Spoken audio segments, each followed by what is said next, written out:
부자 노인들의 공통된 습관. 행복한 노인 상위 1%의 노후 생활. 돈만 많으면 노후가 행복할까? 젊을 때는 그렇게 생각합니다. 통장에 숫자가 많아지면 걱정도 사라지고 은퇴 후에는 여행 다니며 여유롭게 살 수 있을 거라고 믿죠. 그런데 막상 나이가 들면 사람들은 전혀 다른 이야기를 하기 시작합니다. 생각보다 시간이 더 무섭다. 돈보다 사람이 중요하더라. 아픈데 갈 곳이 없으니 하루가 길다. 실제로 은퇴 후 삶은 단순히 경제 문제로만 결정되지 않습니다. 월급이 끊긴 뒤에도 삶의 방향이 남아있는 사람, 하루를 스스로 운영할 수 있는 사람, 그리고 자기만의 리듬을 가진 사람들이 훨씬 오래 건강하고 행복하게 살아갑니다. 흥미로운 건 정말 행복하게 노년을 보내는 사람들에게는 공통된 습관이 있다는 점입니다. 단순히 부동산이 많거나 연금이 크다는 뜻이 아닙니다. 오히려 그들은 삶을 운영하는 방식 자체가 다릅니다. 젊을 때는 성공한 사람의 습관을 배우려 하지만 사실 인생의 진짜 완성은 노년에서 드러납니다. 어떤 사람은 은퇴 후 갑자기 무너지고 어떤 사람은 오히려 그때부터 인생이 더 풍성해집니다. 그 차이는 생각보다 사소한 습관에서 시작됩니다. 오늘은 행복한 노인 상위 1%라 불리는 사람들에게서 공통적으로 발견되는 특징들을 이야기해 보려 합니다. 단순한 재테크 이야기가 아니라 어떻게 살아야 노후가 무너지지 않는가에 대한 이야기입니다. 1. 돈보다 생활 리듬을 먼저 만든다. 많은 사람들이 은퇴 준비를 돈 중심으로만 생각합니다. 국민연금 얼마 나오지? 퇴직금으로 뭘 해야 하지? 건물 하나 있으면 괜찮겠지? 물론 돈은 중요합니다. 하지만 실제로 은퇴 후 가장 먼저 무너지는 건 경제보다 생활 리듬입니다. 아침에 일어날 이유가 없고 만날 사람도 없고 하루 계획도 없다면 사람은 빠르게 무기력해집니다. 그래서 행복한 노년을 보내는 사람들은 은퇴 전부터 시간 쓰는 연습을 합니다. 예를 들어 어떤 사람은 매일 아침 7시에 일어나 동네를 산책합니다. 누구는 작은 텃밭을 가꾸고 누구는 평생 미뤘던 그림을 배웁니다. 중요한 건 거창한 취미가 아니라 나는 오늘 무엇을 하며 살 것인가가 있다는 점입니다. 특히 부유한 노인들 중에는 의외로 규칙적인 사람들이 많습니다. 늦잠 자고 놀러 다니는 살보다 일정한 루틴을 유지하며 하루를 보내는 경우가 많죠. 몸도 마음도 결국 반복되는 생활 습관의 영향을 받기 때문입니다. 은퇴는 쉬는 게 아니라 삶의 방식이 바뀌는 시기입니다. 준비되지 않은 자유는 오히려 사람을 불안하게 만듭니다. 사례 1. 퇴직 후 3년 만에 완전히 달라진 김 사장. 서울에서 작은 제조업 회사를 운영하던 김 사장은 은퇴 후 정말 행복할 줄 알았습니다. 평생 고생했으니 이제는 쉬어도 된다고 생각했죠. 처음 몇 달은 좋았습니다. 늦잠 자고 골프 치고 친구들과 술도 마셨습니다. 그런데 이상하게 시간이 갈수록 우울해졌습니다. 아내와 싸우는 일도 많아졌고 이유 없이 화가 났습니다. 결정적인 건 병원이었습니다. 건강검진 결과가 갑자기 나빠진 겁니다. 의사는 운동 부족과 생활 불균형 때문이라고 말했습니다. 그 뒤 김 사장은 생활을 완전히 바꿨습니다. 매일 아침 동네 도서관에 가서 책을 읽고 일주일에 3번은 노인복지관에서 무료 상담 봉사를 시작했습니다. 신기하게도 표정부터 달라졌습니다. 그는 이렇게 말했다고 합니다. 돈은 이미 있었는데 내가 쓸모 있는 사람이라는 느낌이 없었던 거야. 노년에는 통장 잔고보다 나는 아직 사회와 연결돼 있다는 감각이 훨씬 중요합니다.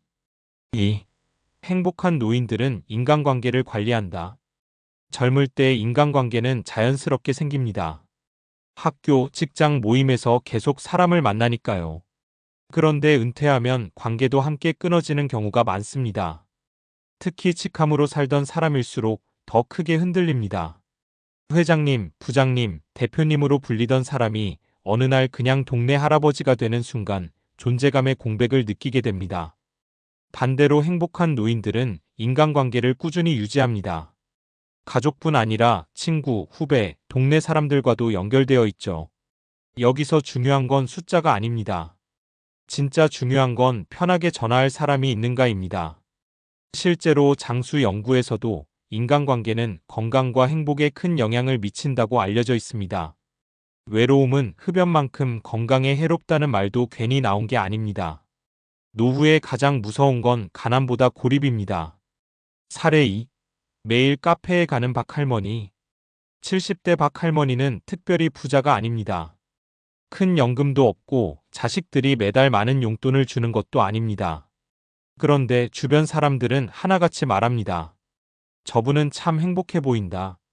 비결은 의외로 단순했습니다. 매일 같은 시간에 동네 카페에 가는 겁니다. 거기서 비슷한 나이대 사람들과 커피를 마시며 이야기합니다. 누구는 손주 이야기를 하고 누구는 건강 이야기를 합니다. 별것 아닌 대화지만 그 시간이 삶의 중심이 된 겁니다. 박할머니는 이렇게 말했습니다. 사람은 누군가랑 계속 섞여 살아야 늙지 않아. 실제로 행복한 노년은 거창한 성공보다 사소한 연결 속에서 만들어지는 경우가 많습니다. 3. 건강을 병원이 아니라 습관으로 관리한다. 나이가 들수록 사람들은 건강을 잃지 않기 위해 병원에 의존하려 합니다. 하지만 행복하게 오래 사는 사람들을 보면 공통점이 있습니다. 그들은 병이 생긴 뒤 관리하는 게 아니라 평소 생활 자체를 건강하게 유지합니다. 걷기, 수면, 식사, 스트레스 관리 같은 기본을 굉장히 중요하게 생각합니다.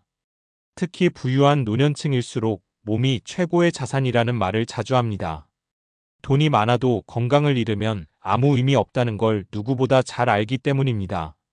실제로 많은 노인들이 은퇴 후 급격히 늙는 이유는 움직임이 줄어들기 때문입니다. 하루 종일 TV만 보고 앉아 있으면 몸뿐 아니라 정신도 빠르게 쇠약해집니다. 행복한 노인들은 일부러라도 움직입니다.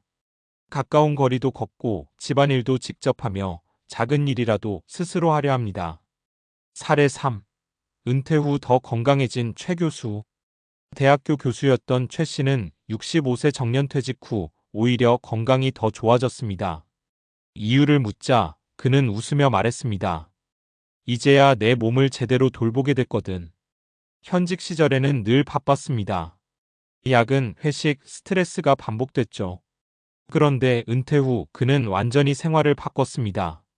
아침에는 스트레칭과 산책을 하고 점심은 과식하지 않으며 밤에는 스마트폰 대신 책을 읽었습니다. 무엇보다 그는 매일 규칙적으로 잠들었습니다. 놀라운 건 70대가 된 지금도 또래보다 훨씬 건강하다는 점입니다. 그는 이렇게 말합니다. 노후 준비는 돈보다 체력 준비가 먼저야. 정말 맞는 말입니다. 건강은 노년의 선택권을 결정합니다. 몸이 자유로워야 여행도 하고 사람도 만나고 삶을 즐길 수 있습니다. 결국 행복한 노후는 균형의 문제다. 사람들은 노후를 준비할 때 자꾸 큰 것만 생각합니다. 얼마를 모아야 하는지, 어디에 투자해야 하는지, 집값은 어떻게 될지 말입니다. 하지만 행복한 노년을 결정하는 건 의외로 작은 습관들입니다. 규칙적으로 움직이는 사람, 사람들과 계속 연결되는 사람, 하루를 의미 있게 보내는 사람, 자신만의 생활 리듬을 가진 사람. 이런 사람들이 결국 오래 행복하게 살아갑니다. 물론 돈은 필요합니다. 경제적 안정은 분명 중요합니다. 하지만 돈만으로는 외로움을 해결할 수 없고 무기력함도 막지 못합니다. 노후는 단순히 일을 안 하는 시기가 아닙니다. 오히려 어떻게 살아왔는지가 가장 선명하게 드러나는 시간입니다. 그래서 은퇴 준비는 통장만 준비하는 게 아니라 삶 자체를 준비하는 과정이어야 합니다. 어쩌면 행복한 노인 상위 1%의 비밀은 거창한 재산이 아니라 오늘 하루를 건강하고 의미 있게 보내는 아주 평범한 습관 속에 있는지도 모릅니다.